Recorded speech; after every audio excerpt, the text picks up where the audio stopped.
Welcome to Lacrosse Classified, your go-to source for all things NLL and box lacrosse. We will bring you the biggest names and best storylines in the world every single week. So settle down and listen up. It's time for Lax Class.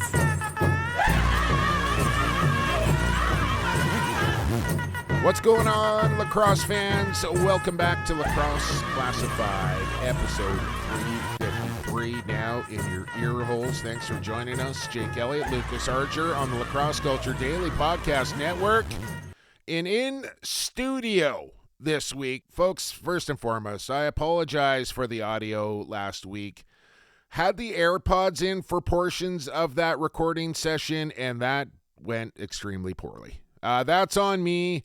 But I think we're going to make up for it this week as myself and Lucas are actually in a studio right now as I am, where are we? We in Pickering right now?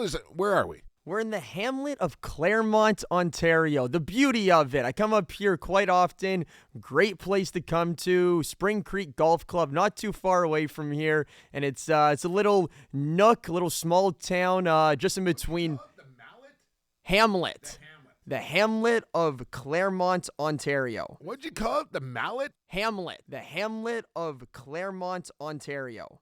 Okay, we are at the Chalet recording studio in person here. We've never actually seen each other face to face, so this is a bit trippy, but we're sitting across from a table with each other, and we're going to do this podcast, and I guarantee you the audio is going to be as good as it's ever been. It's kind of taking me back to the Stealth Classified days with me and my buddy Brad Schellner down at the 1040 studios in Vancouver. But it's been that long since I've sat down in a studio to record the podcast. But happy to be doing it and happy to be with you. Happy to be in Whitby for the President's Cup. And we got a lot to talk about this week, and I'm going to tell you what that is right now. Coming up here in the first period, we will have our Goalie Factory Goalie of the Week. We'll have our Rycor Construction Standout Players of the Week. We'll have our WA Lax Class Report Cards this week.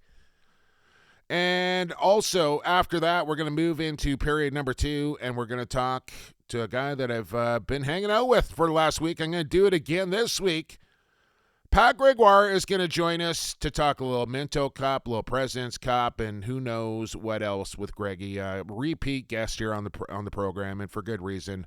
He's a wealth of lacrosse knowledge, so we'll talk to Greggy in period 2, and we'll wrap things up with our Lax Class Lock of the Week coming up in period number 3. Big program on deck here, Lucas, so let's jump into it. I don't know. Do we need to ask each other how it's been going? I don't think we really need to do that this week. I'm fresh off the Minto. We're now at the Prezzy. You got a couple of games under your belt here. How you feeling, shaking off the rust? And you've had a couple of tough games to do right out of the chute with some blowouts. We'll talk about that. Yeah, definitely. It's been tough. But for starters, it's been amazing to call a couple of games of the President's Cup so far. The first 2 on day 1 yesterday, had the first 2 this morning, and great to see many different teams at the Senior B level representing Canada across many different provinces. First game of the tournament yesterday featured the BC representatives and the Ladner Pioneers taking on a Winnipeg Blizzard team. That's a little bit of a all-star team, I'll say, just kind of the players available put together for this tournament. They didn't do as poorly as some people might have expected. Only a 5-goal loss to the Pioneers. 11-6 was the final, I believe, on that. But Jumbo, that second game, a depleted Saskatchewan team. They only had 10 runners to begin the game, dwindled down to 9 as one of their guys was injured and just said, I'm going to sit the rest of this one out. Well, if he's injured, what else is he supposed to say? I'm going to go back out there and risk further injury? Yeah, he should, but no. A depleted Saskatchewan lineup saw them get blown out 33-4. That's right, classmates. You heard me say that right. It was a football score. And what was today? Muskies and Sask. Muskies and Sask today, 21-5, 21-6. So Shanksy showed up and popped a couple in there for us. Hopefully, listen, I've had a lot of people message me about this and what the hell's going on here with Team Saskatchewan. And from what I can gather, so Standing Buffalo actually won the PGLL. They were supposed to come. Shatler's team, I don't think financial support got put in place for that to happen in time. They kind of backed out. Then I think the next team up was going to come, and some players were going to join that team. And then I heard there was no money raised or anything for that team, and they couldn't make it happen.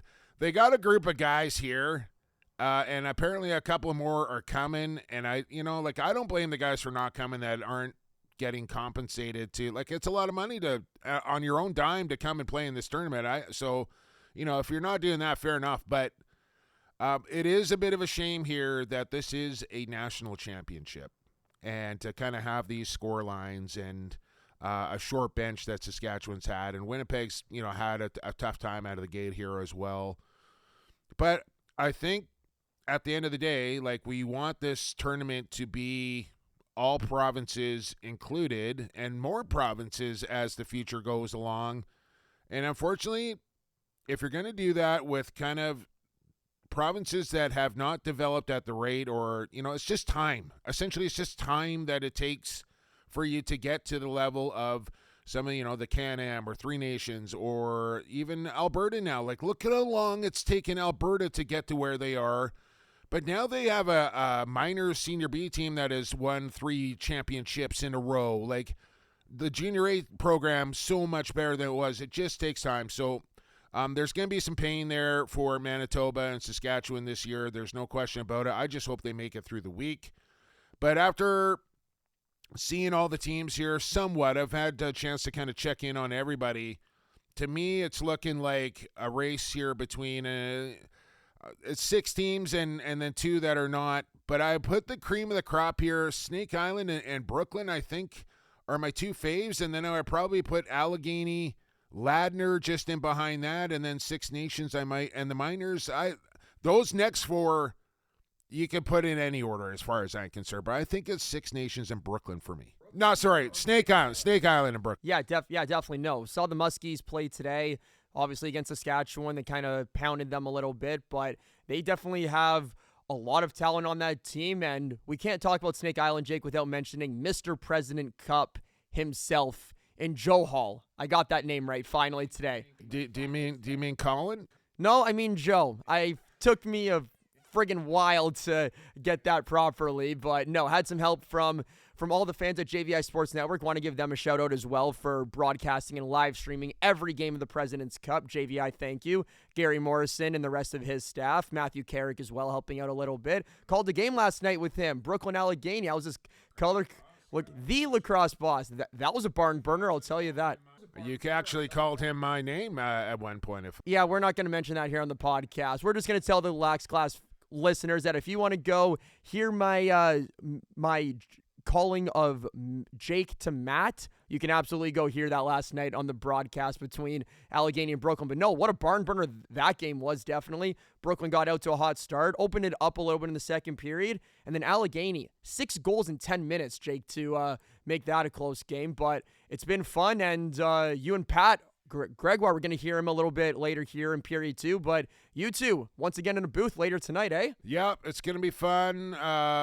I think we did the Prezzy back in Oakville 2 or 3 years ago together now as well, so looking forward to getting back with the JVI guys and working with Maddie and Gary and all the gang there. Prezzy's always one of my favorite weeks of the year, and happy to be here in Whitby. I do just want to update quickly here. The Bellies won the WLA Finals. Frank Chiliano named WLA Finals MVP. Congratulations to him and the Sandbellies, who won in 5 games. And will host the Mann Cup at Queen's Park Arena as they await their opponent. We won't know here as they're playing Game 5 of that series tonight. Six Nations had a 3-0 lead. Peterborough staved off elimination with a win in Game 4 on their home floor, but now go to the ILA. And I tell you, if I wasn't calling President's Cup games, I might just make the trip down there to the Grand River. But we'll have it on the iPad. Six Nations Peterborough going to game number 5, but might be looking like a rematch of 2023 all over again for Six Nations and New Westminster if they can get it done. I do want to update the Kahnawake Kahnawake Hunters are Founders Cup champions First time in their franchise history. Congratulations to those guys. Who knows? Maybe a little more on that coming up here momentarily, Lucas. Minto Cup. Got to talk about this. Congratulations to the Coquitlam Junior Adnacks who win their 5th Minto Cup in their franchise history. They do it back-to-back, of course, last year and this year over the Orangeville Northmen, both series going just the minimum 2 games. Cody Milosky, the Minto Cup MVP, and what a week, Lucas, in St. Catharines, my first time there, and to that whole hosting committee, top-notch, first class, just an incredible week there. Great lacrosse, beautiful building, well run, well set up. The production team was excellent. It was just great. I had a fantastic week in St. Kitts, and to see it capped off with Coquitlam snapping 48 years of futility. This was history at the Minto Cup in a week that I'll never forget. No, 100%. And 1977, Jake. That's the last time a team from BC won it in Ontario. You were saying it for weeks and for months. It finally happened. Been saying it for 48 years.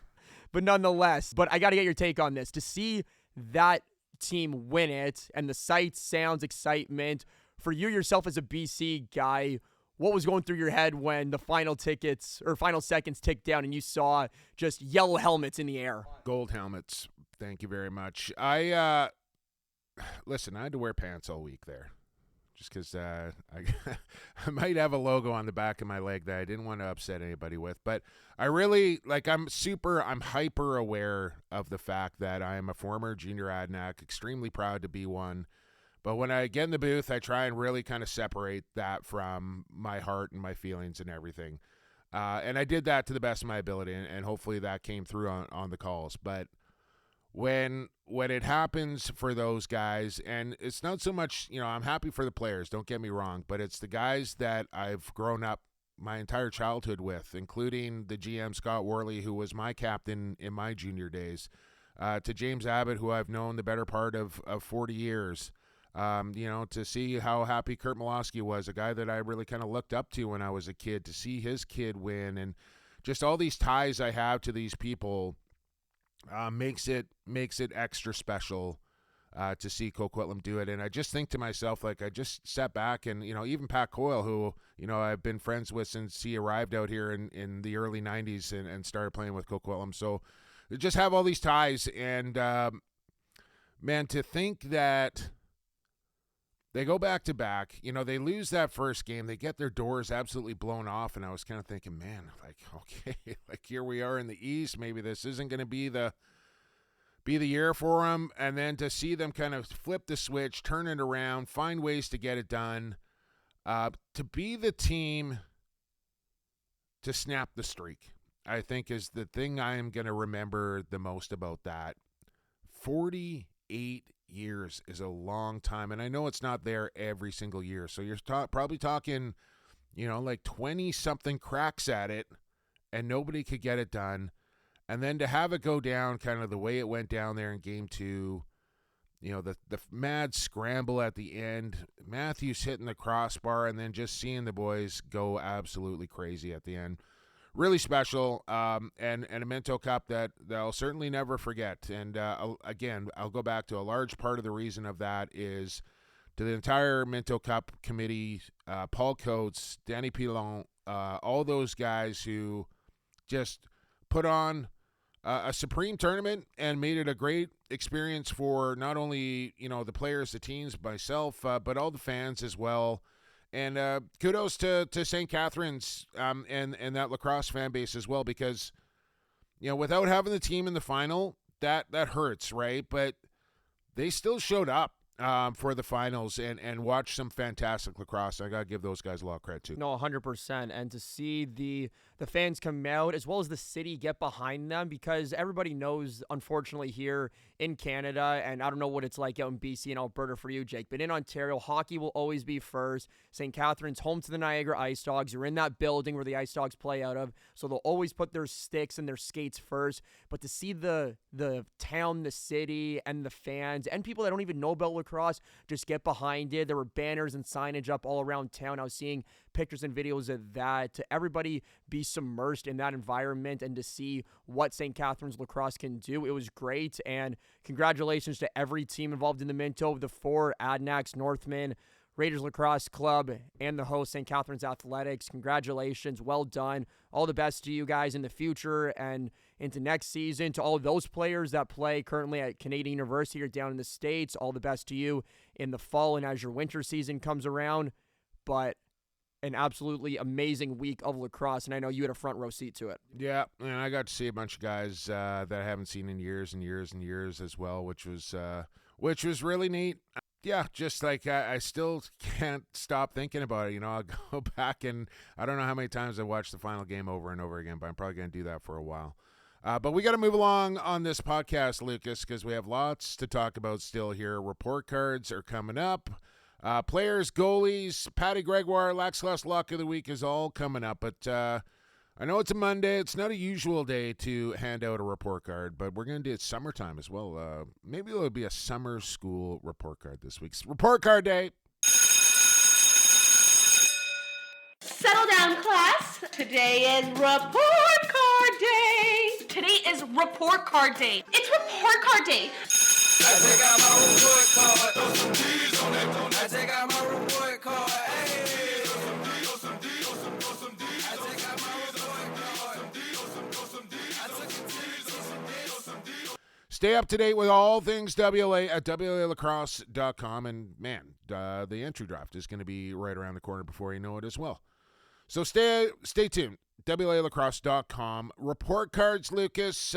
We talked a lot about the Minto Cup. I think you want to talk a little bit more. Yeah, I do. And my report card is to the entire city of St. Catharines, the organization committee, the tournament staff, all the volunteers. And an event of this magnitude does not happen without the fans, the people, and the individuals that are willing to spend their time, energy away from their families, away from their homes, to spend it all day for a week inside an arena with loud fans, people that you might not see all that often. You might not even know a thing about the sport of lacrosse, but to be there to put in your time was truly amazing to see, and people are getting more involved in the sport we've seen over the past couple of years. But kudos and hats off to everybody involved, volunteering, paid employee, whatever the case may be, involved down at the Minto Cup in St. Kitts. I'm going to give a little extra credit to one Joanne Vince. Cookies, brownies, cake.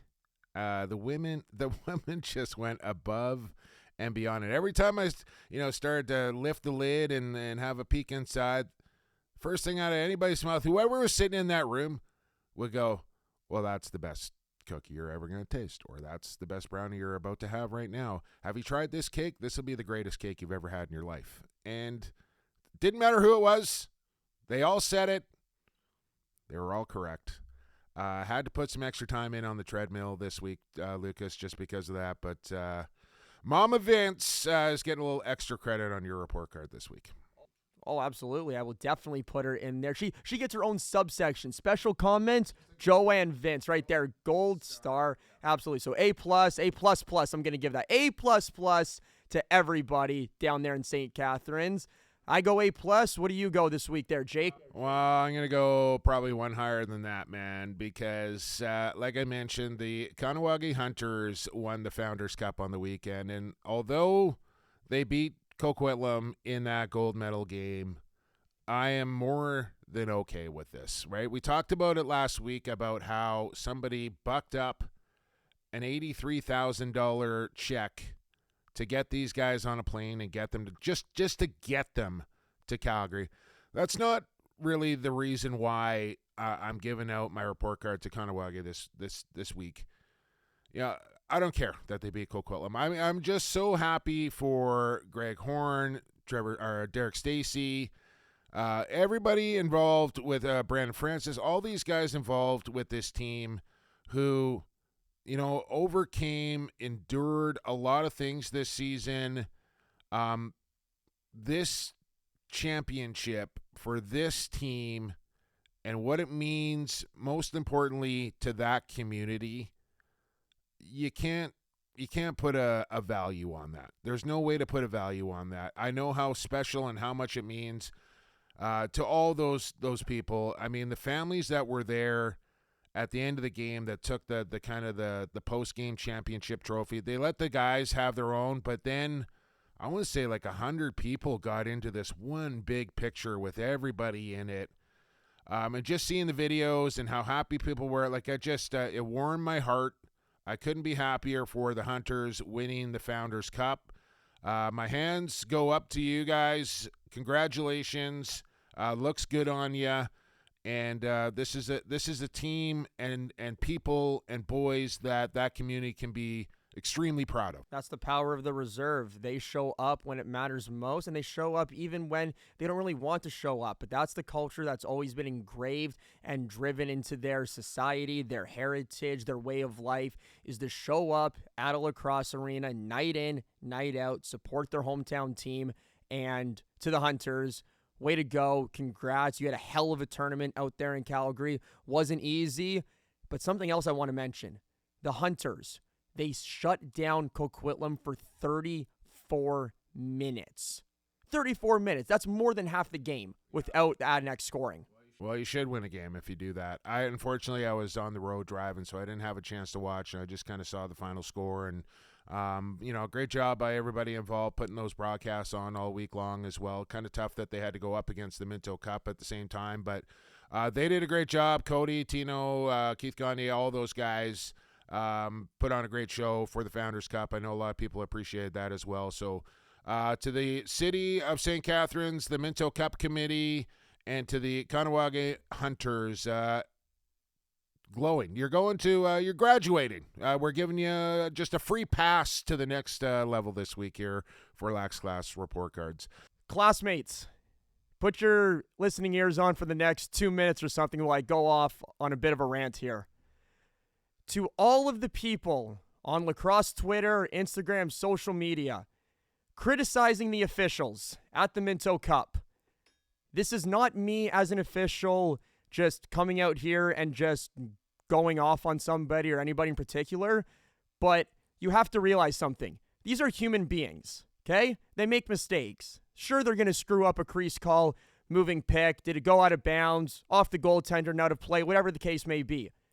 But you don't need to just harp on them game after game, call after call. Just start live tweeting throughout the entire game.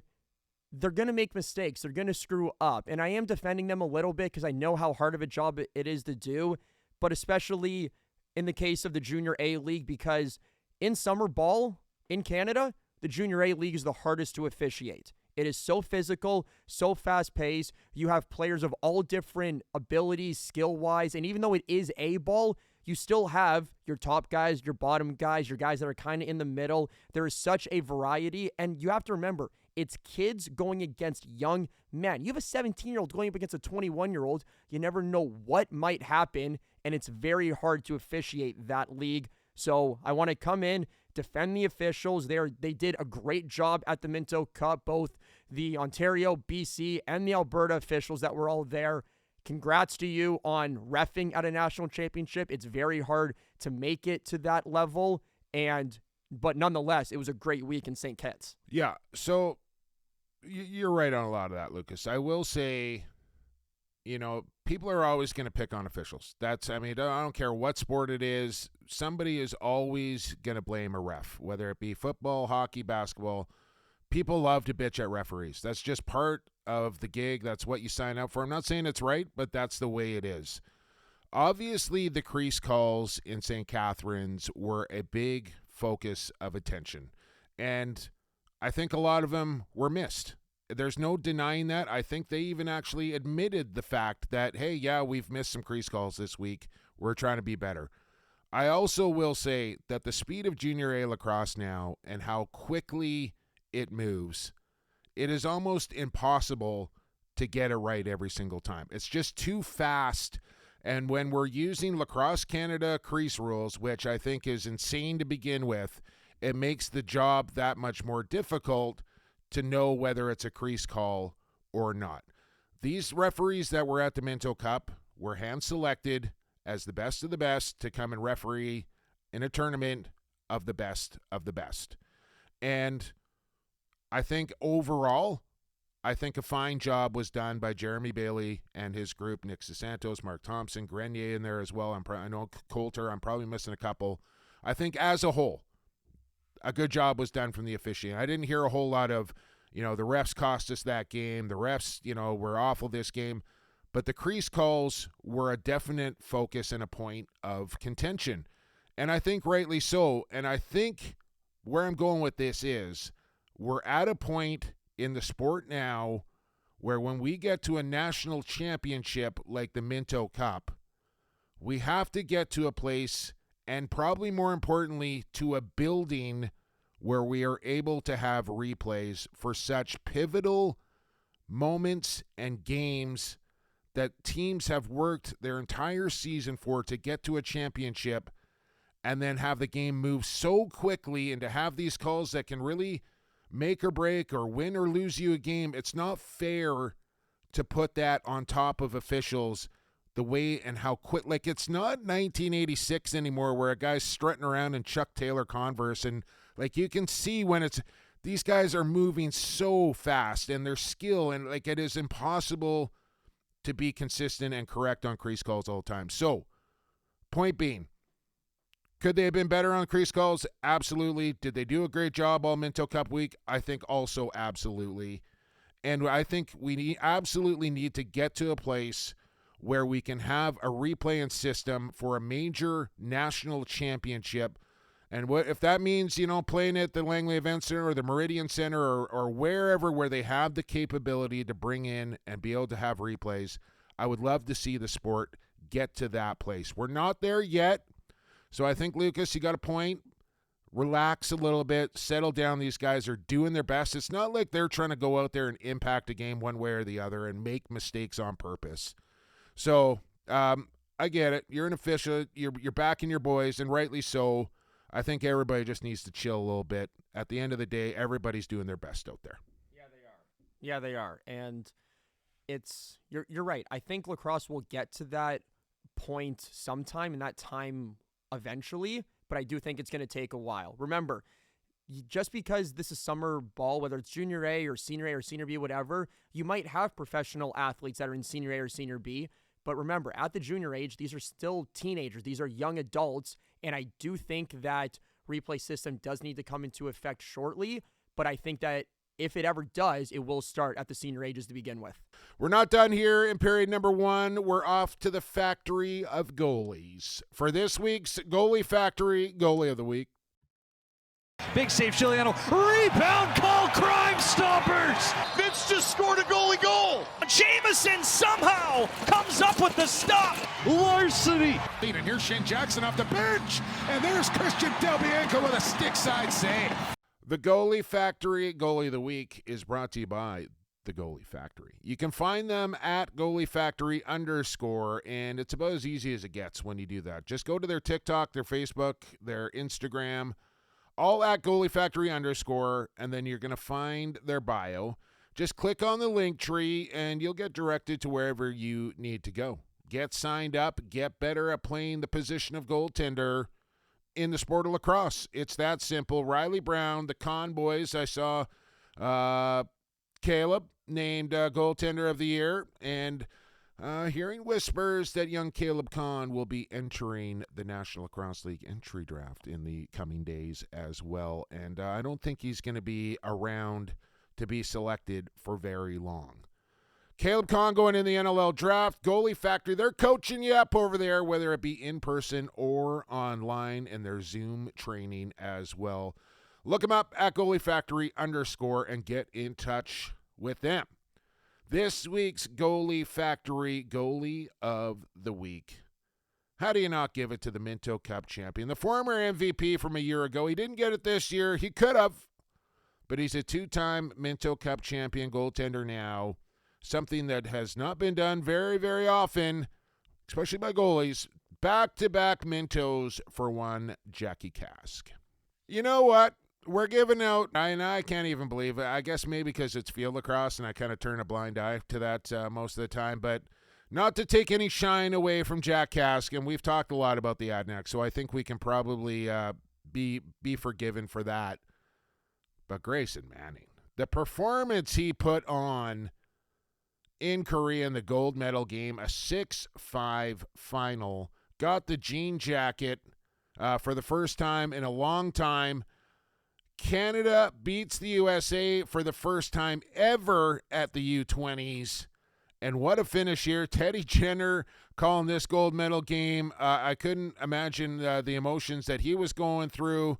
They had the big lead. They let it slip away. They gave up the final shot. But Grayson Manning could run for prime minister as far as I'm concerned. What a performance from him. He deserves to go into the factory of goalies as well. So Cask and Manning are going to put some time in at the factory this week. BC boys, welcome to the factory. Manning, Cask, what a save from Manning, though, at the very end. State's able to win the draw. Duffy finds the open midfielder streaking in, and Manning pops that ball up. Time expires, and history was made in Jeju. Yeah, that's about as a pressure-filled save as you can make. It should never have gotten to that point, but that's what happens when you start to play to not lose and stop playing to win, right? You start trying to guard against not losing, and you do that in field lacrosse, you're in big, big trouble. Unfortunately, they had just enough and got the last save that they needed, but the saves before that, they're nowhere even close to being in that game without Manning. So he's fully deserving. So is Jack Cask. Welcome to the factory. And with that said, we go from the factory right to the construction site for our Rycor Standout Players of the Week.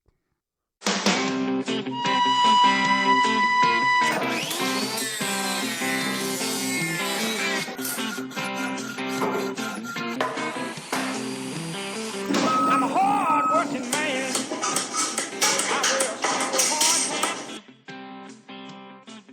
I can ride rope, a hammer and paint. Rycor hard work, hammer and paint. You've never seen me sing before, have you? Ride rope. Anyways, now you have.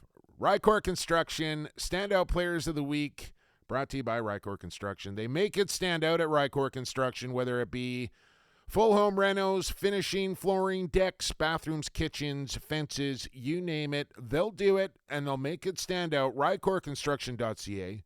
At Rycor Construction, Inc., if you want to check out their handiwork for yourself on Instagram or Facebook. Get in touch with these guys if you need a reno, and they're going to make it stand out for you. I guarantee it. Who stood out for you this week, or this past week, I should say, Lucas Archer? I told you who I was going to mention. I'm still going to mention him, but he's not going to be my player. I'm going to switch it up here, but I'm going to give an honorable mention to Lakers goaltender Drew Hutchinson, able to preserve the MSL Finals, sending it to a Game 5 tonight as we record on Monday down at the ILA between the Lakers and the Chiefs. But I don't think that we can hit the record button this week, Jake, and not acknowledge Hayden Dixon of the Salmon Bellies. He might not have been their top scorer this playoffs and in this final against the Adnacs with the likes of Ty Kurtz and Mitch Jones, but Dixon, what a bull that guy is. He's a tall, physical, athletic man, and he was laying the body all over those finals, especially in Game 5 against the Adnacs. Yeah, he's like a charging rhinoceros when he gets running downhill on you. Just get out of the way because he's going to just run you over. Like, I don't know how you stop him when he's on the bull dodge. He is just you'll see him just light guys up on the forecheck too. I don't think people understand how powerful that guy is until he's up underneath you and you're on your ass. So I like the pick, Hayden Dixon. Listen, classmates, I know I have been drooling over the Junior Adnac Minto Cup Championship all episode long here. Forgive me, please. But honestly, I don't know how many times this past week I said, how did he do that? Or this is ridiculous. He just blows my mind every time I watch him play, and that's Cody Milosky, who is the Minto Cup MVP, making play after play after play in the biggest moments. This guy has just got ice water in his veins. He's obviously got the clutch gene, and he is the spitting image of his father and the way he performs out on the lacrosse floor. Just incredible. This kid's future is about as bright as he can be. Cody Milosky, probably never going to need to work on a construction site, but this week he is. He's going to do some hard labor for the folks over there at Rycor Construction because he's my standout player of the week. Great choice. I don't think there's any question as to why you chose Milosky, but I will say there's one play in particular, and I'm sure people are going to remember this forever. How on earth was he able to catch a 200-foot pass like shovel style and then score on Konstantopoulos? Well, he found Chalmers who put it into the empty net after that 200-foot pass, right? Like, it was way up the wall. He reached up with one hand, but that was just one of about 5 or 6 different catches that week where I was just like, nobody else is catching that ball in junior lacrosse. Like, there's just not another guy that's going to make that play like Cody just did. So I know the running joke was the best junior B player to ever play in the Minto Cup. Own it, Mouse. I was trying to convince Wortley to ship him to Calgary the next day to play in the Founders Cup, which he was very eligible to do if they so chose to do that. They could have.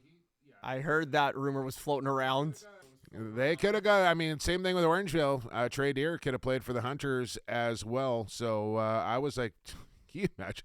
Lacrosse Twitter would break itself if Cody Milosky would have showed up for a Founders Cup gold medal game, but he decided to celebrate with his junior boys as well. We are just getting started here on episode 353, but that is period number 1, which means period number 2 comes next, and we're going to check in with lacrosse superstar Pat Gregoire here as Lax Class rolls along on the Lacrosse Culture Daily Podcast Network. This is Gavin Prout, and you're listening to Lax Class. Welcome back to Lax Class as we move into period number 2 here on Lax Class 353 on the Lacrosse Culture Daily Podcast Network. Jake Elliott, Lucas Arger, and soon to be joined by our guest this week. But first, you know the drill. I got to tell you about Edge Dynamics. You thought I was going to introduce him, didn't you, Lucas? I saw your face. Edge Dynamics, take your brand to a global level. Let these guys help you out. If you have limited resources, maybe not a lot of manpower, whatever the case may be, you're looking to improve your brand, get your brand out there to more eyeballs and people. Let Edge Dynamics Digital help you do that. Check them out on Instagram, give their website a look, and then get in touch with the good folks at Edge Dynamics. Taking your brand to a global level. I'm doing this without my read in front. I think I screwed that kind of slogan up right there, Lucas. I'll do better next week because I don't have any of my papers or anything in front of me.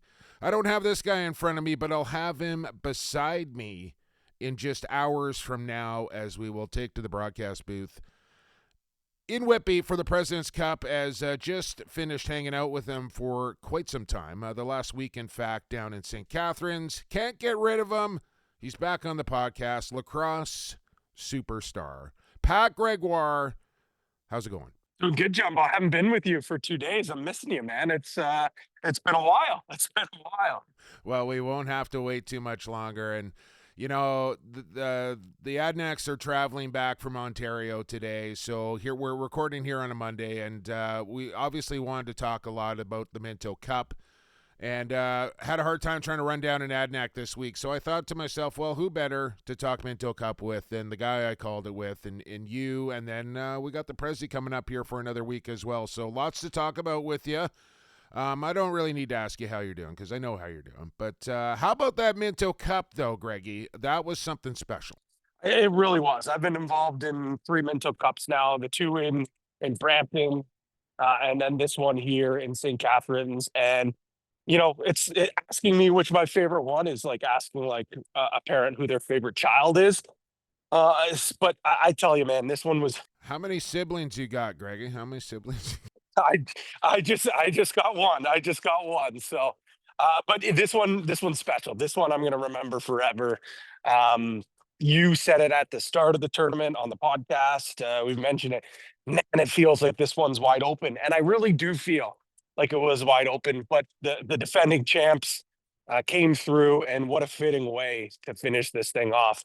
The way it started with them just getting shellacked in that first game against Orangeville, and then for them to just use that beatdown as motivation and a wake up call, knowing that okay, they're not going to be able to sleepwalk this thing, and they were a different team from that moment on.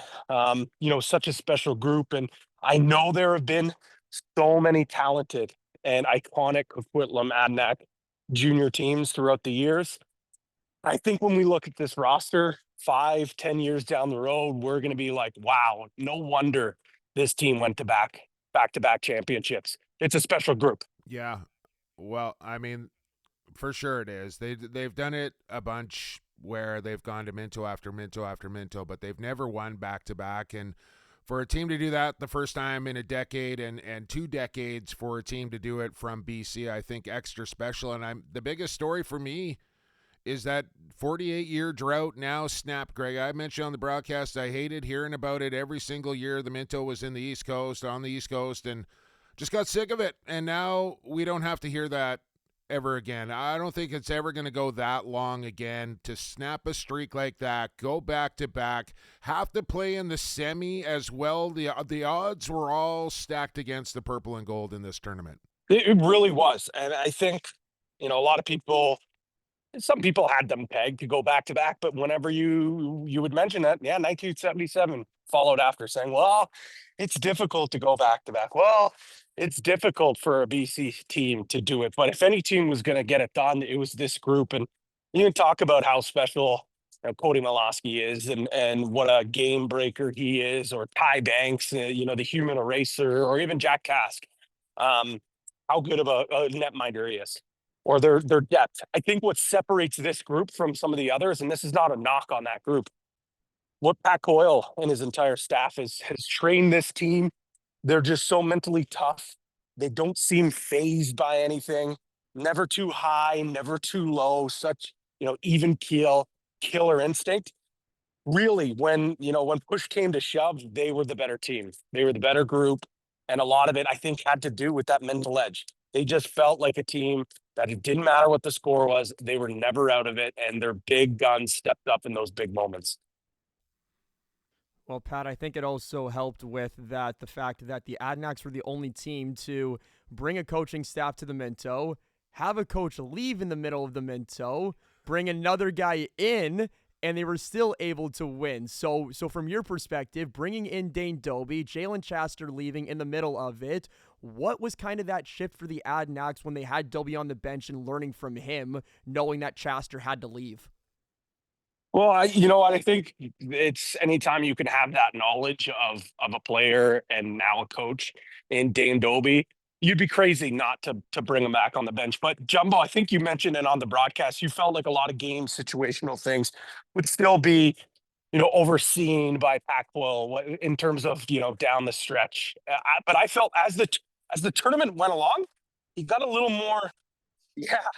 He got more time. Let me just jump in on you here, because I gotta first off give Jalen Chester a ton of credit for not only making the trip to Ontario for game 1, but then flying back to Coquitlam to play in the WA finals the next night, then flying back to St. Catharines the following night to not go back on the bench.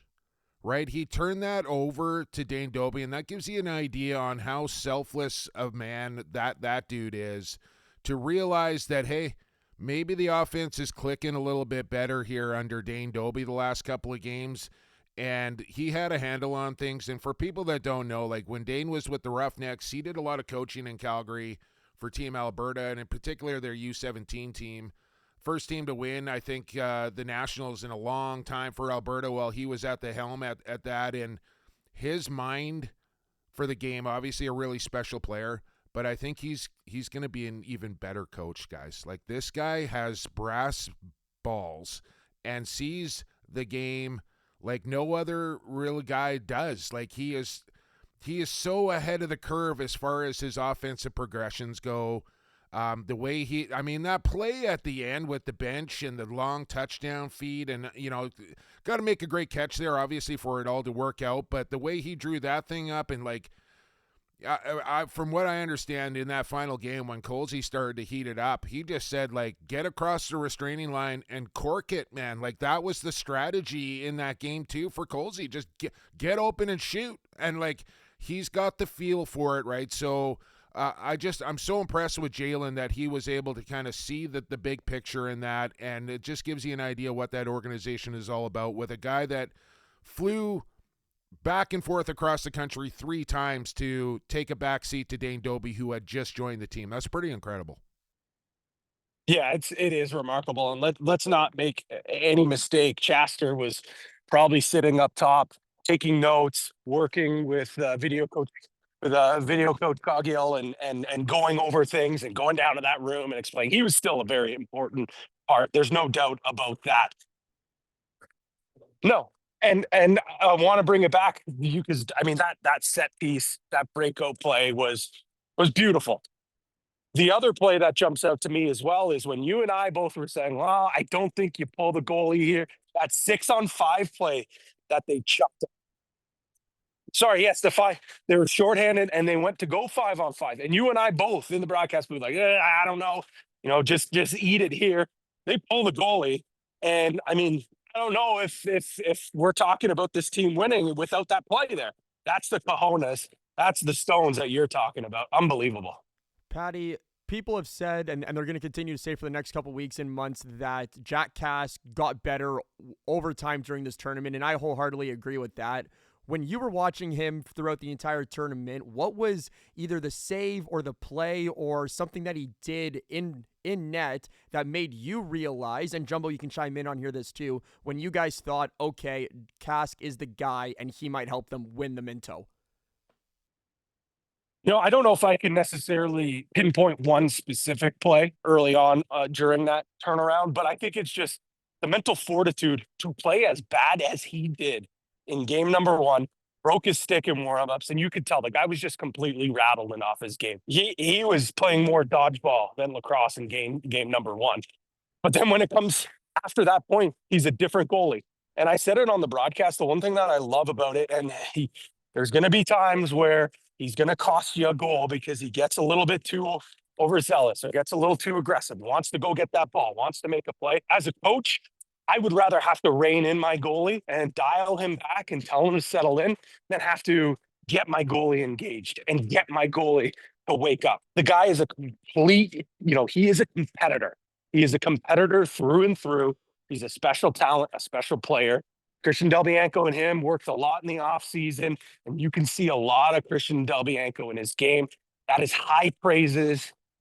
You can't just say that about anyone's game. And talking to Pat Coyle before the tournament started, he said, it's high praises. It's tough to give that name that early in his career, but he's like, you'd be crazy not to see the parallels in this kid's game. He's got the drip, the swag to go along with it as well. Cody Milosky, Jack Cask, future Maple Ridge Berards for the next WLA season. Book it right now. Those are the 2 guys that franchise is going to protect. And a couple of nice ones to build around right there. Just before we get off the Minto here, Pat Gregoire, let's give some flowers to the city of St. Catharines, that organizing committee at the Minto Cup as well. And not only that, but to the Raiders Lacrosse Club, St. Catharines Double Blue Athletics, and the Orangeville Northmen, who, I mean, in that final, we're just a half step away, right? Like, we're talking a post in the final second, and we're going to a game 3, potentially, right? That game's going to over. They were a post away from an overtime in game 2. That game 1, empty netter, 1-goal game. Like, the Northmen were right there, but a nice tournament as a whole. Raiders, St. Catharines, Orangeville. I mean, it was just a great week all around. It really was. And I do agree. Shout out to the entire organizing committee of St. Catharines, Dan Pilon, Paul Coates, most Most notably, they put on a hell of a show. It was a well-oiled machine. The volunteers were fantastic. Mrs. Vino's cookies were outstanding. I probably put on a yeah, there's no doubt. But I honestly felt it was like it felt like we were part of the St. Catharines family for a week. They really welcomed us with open arms and had us there, and it was great. And in terms of the play on the floor, I mean, the play spoke for itself. Think about St. Catharines getting that huge win against Orangeville. You think of it sucks for the Raiders. I mean, I'm confident this team is going to have a much better fate and much better result when they host next year. But let's not forget, they lost in overtime. They had a lot of close games, en route you know, yeah, like you hold that Orangeville team to 6 goals. That's pretty impressive. So I think they're going to be back. St. Catharines. It's unfortunate because they lose about almost their entire roster. So they're going to take a while to bounce back. But man, what a way to go out! Yeah, yeah. You talked about building for St. Catharines and for the Raiders Lacrosse Club next year in the Minto, Pat, but a team that we're going to talk about now that's been building up for this tournament for a long time are the Brooklyn Merchants at the President's Cup. 25 years there's been Senior B Lacrosse in Brooklyn. They're now hosting the Prezzy. Yeah, it's exciting. I've been looking forward to this tournament. Lucas, you've been there for a couple of days now. Jake, you've done your fair share of President's Cups. Like this is one of my favorite tournaments. National Natties. It's just different. The format's different. The grind is different. It's an awesome tournament. And when I heard that Whitby would be the home and Brooklyn was going to host, I was pretty pumped about that. But just like when you look at this roster, when you look at this team play. Everyone talks about the NLL rule. You can only have a certain amount of players. Well, when you look at this Brooklyn roster, I'm not saying it's great. It's really good. I'm not saying they're cheating though, but they got four guys that aren't NLL players right now. They're playing by the rules. They're playing by the rules because Alex Marinier, not in the NLL yet. Braden Saris, not in the NLL yet. Will McLeod, not in the NL. You're talking. Give it a couple of weeks, and they're going to be all of them. Those guys are going to be hearing their name called within the first 10 picks of the draft. And this is what you have to do. This is why I think the new generation of President's Cup isn't going to be who has the biggest wallet, who can hand out the biggest paychecks, who can get the most NLLers. Now it's going to be a little bit of a different process, finding a good blend of young, talented guys that are looking to make the next step to the NLL. But on the same side, Jumbo, you also need guys that have been there before. You need to know how to play Prezzy ball. So the Joe Halls of the world, you need a couple of guys like that on your team. You need guys, Spencer Bromley on Ladner. You need those guys. They know what it takes to win this thing. They know what it takes to go on a deep run. And I'm not saying that I'm discounting Brooklyn because I think on paper you could argue they're the best team. Can they figure out President's Cup ball within this week? That's the question for me. But there's no denying. I think this team is on a collision course to at least make it to the finals, and we'll see what happens. They figured out their uniforms too. That orange looking sharp. Real nice, really, really nice. Yeah, I'm looking forward to seeing them tonight against the Ladner. Obviously, when this drops, we'll know what the score is. But I think there's only one. Pat Gregoire, what else do we got to talk to you about? Should probably bring up Coolbet here because we just probably should. That's why. Coolbet, President's Cup odds each and every day up there on the website as well. So get down on that, classmates. What else going on at Coolbet? Yeah, we're super stoked about being the home of lacrosse, box lacrosse betting in Canada. We're excited to have those game lines hang tight. Probably by the end of the round robin, we're going to reopen those futures bets so you can. Okay, I'm thinking out loud here. Now I know our lacrosse odds makers are a little bit busy with President's Cup. What about if we think about putting something together, a little look ahead to the Mann Cup? I know we don't know Six Nations is there yet. We don't know. if Peterborough is going to turn these things around and come, maybe it's some sort of New West. Maybe we look at New West, how many games, maybe an over under of how many games will be played in the Manor. Maybe it's a Mitch Jones prop. That's maybe my idea here, because I think Prezzy might be a little bit too difficult to put something together. Since you guys already have your other one with the final. Yeah, so let's do that, because we know the bellies are in, so we can predict how many games the series will go, and then maybe how many points Mitch Jones will have in those amount of games. I think I like that. I know the folks out west will like that bet as well. Now we don't have to say who's going to win. Just how many games will be played. Yeah, it's like plus 5 or whatever, 5+, whatever you think. We can do something like that for sure.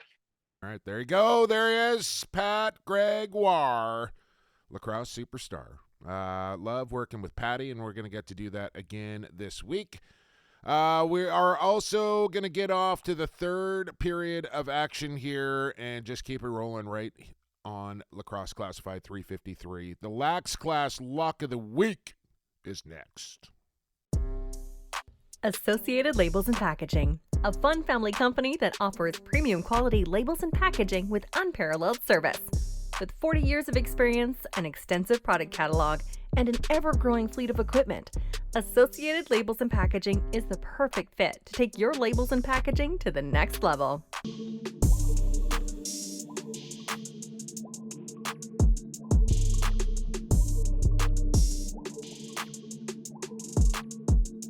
Welcome back to Lax Class. Into the third period we go, and the third period is brought to you by Associated Labels and Packaging. I don't need a piece of paper for this one, Lucas, and you know why? Because ALP has been with Lacrosse Classified since day number 1. So that means I've done this ad read at least 350 times, because I think I've probably missed a few in those days as well. But here we are. Associated Labels and Packaging, best in the business when it comes to labels and packages. They have a huge catalog. They got every type of product you're going to need. The environment, they always design their products with the environment in mind. So that is a big thing. Sustainable, great quality. They possess it all at Associated Labels and Packaging. You can find them on their website at associatedlp.com. And if you need a label or you need a package, those are your people. Here in the third period is also the time to request that you follow, share, review, subscribe to the podcast. At Lax Class Podcast on X, Lacrosse Classified on Instagram, lacrosseclassified@gmail.com. Been getting some emails lately. Don't be shy. Hop in the DMs as well if there's something on your mind, something you want to share. We're always open to talking, and you can follow myself at PXP for Sports. Largy is at Larger Sports for the most part. Don't say anything, Lucas. What else? I think that's it. All right, let's cap it off here with this week's Lax Class Lock of the Week. Lock of the week. Hey, let's lock and load it! Woo! Yeah! I am going to be a very rich dude. Ooh, it's a big lock, all right. The Lax Class Lock of the Week is brought to you by Cool Bet Canada. Just talked to Greggy. He's the country manager of Cool Bet. And just had somebody, what's his name again here? Dawson J. Nielsen, I believe, out of Alberta, been feeding me information. Some misinformation, by the way, during the Minto Cup, but a lot of good stuff there as well from him. And he said, what's the bonus code? I got to get signed up here. I've never gambled on sports in my life. And I said, well, your life's about to change here, buddy. Bonus code is Lax Class, and when you put that in, it's one word, no spaces. The folks at CoolBet will match your first-time deposit up to $200. So if you put in $200, they're going to give you $200. Put in $100, they'll give you $150. You get the idea. Take advantage of the full nut here on your first-time deposit. Put in the $200, then you got $400, and you have a bounty of President's Cup games to gamble about on. Mann Cup just around the corner. Get down on this. Bonus code Lax Class. Get free money. Stay cool. Bet responsibly. Just talk to Greggy. So what do you want to put? We're going to go 5 plus 5.5 here. We're going to say the Mann Cup goes at least to Game 6. Okay, we agree on that. Now, Jones averaged around 5 points a game. I don't think he's going to do that in the Mann Cup. I think that's a little lofty. So I think we go like 21, 22 points here is probably the magic number through 5-6 games. Yeah, I think if we set it at 21.5, I think that's a good, solid, fair estimate. Over. Oh, no, we're definitely hitting the over on that. No, Jonesy's had a great regular season, good playoffs as well. I wouldn't say he carried the Salmon Bellies on his back through the finals against Coquitlam. Some might say that. Well, yeah, no, I mean, I think Frankie Chiliano probably has something to say about that. I think Ty Kurtz as well. But Mitch Jones also did lead the regular season in scoring and the WLA playoffs in scoring as well. Frankie is the W Finals MVP, but Mitch Jones led. Yeah, so 21.5. Series goes to at least Game 6. That is going to be, doesn't matter who wins in 6, if it just got to get there, or to 7. And Jones has to have at least 22 points in those games. That will be your exclusive Lacrosse Classified parlay of the week, the lock of the week, if you will. And you can find that under the exclusives tab at coolbet.com. And that will wrap up episode 353, I believe. I want to thank Pat Gregoire for coming on the program. Let me get this right. Again, no papers in front of me here, Largy. I want to thank the WLA, Associated Labels and Packaging, Rycor Construction, the Goalie Factory, who am I missing? Edge Dynamics, and CoolBet. To all our sponsors here. And to you, the classmate, for listening to Lacrosse Classified each and every week. Hopefully we made up for our god-awful audio from a week ago here in the studios at the Chalet. Big thanks to these guys for letting us take up their space and their time and use their equipment. It's been a lot of fun doing it in person, Lucas. We'll be back to our usual setup a week from today. Yeah, but in the meantime, we got to go. For Lucas Archer, I've been Jake Elliott, and for the fastest game on 2 feet. For the Crater, stay safe, stay healthy, and stay classified.